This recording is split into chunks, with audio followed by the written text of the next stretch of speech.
For Design 2, we had to do 6 projects total. It was the first project where we had to use massing, which is where you use the same shape, but you can vary size.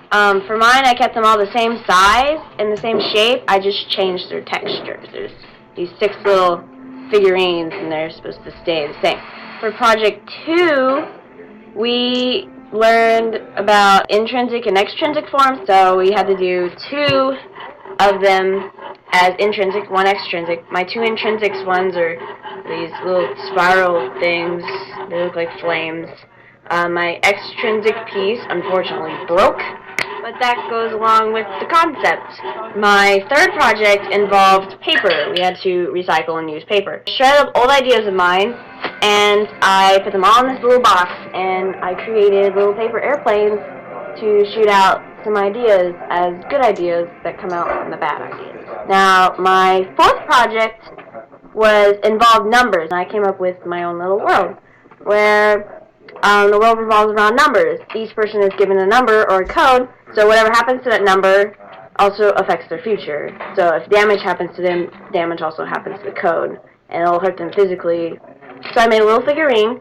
I colored them all black to emphasize that there's not a specific person. And I scattered numbers at the bottom to portray numbers making up this person. Project 5 was the group one, but we didn't include that one.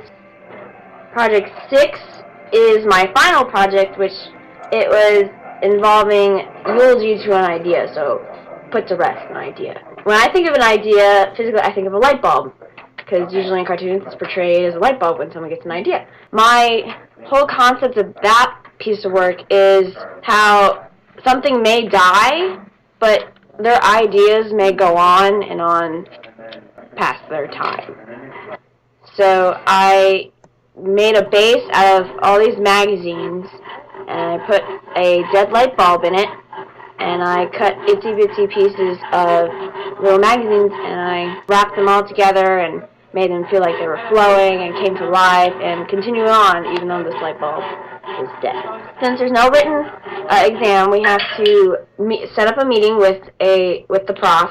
You set it up in the gym at Center Hall, and there's a stage, and you'll put it up there, and it'll just be one-on-one with the prof, showing your growth, which project is your favorite, what you felt you did well, what you think that you could work on, and then he'll say his thoughts, and it'll conclude.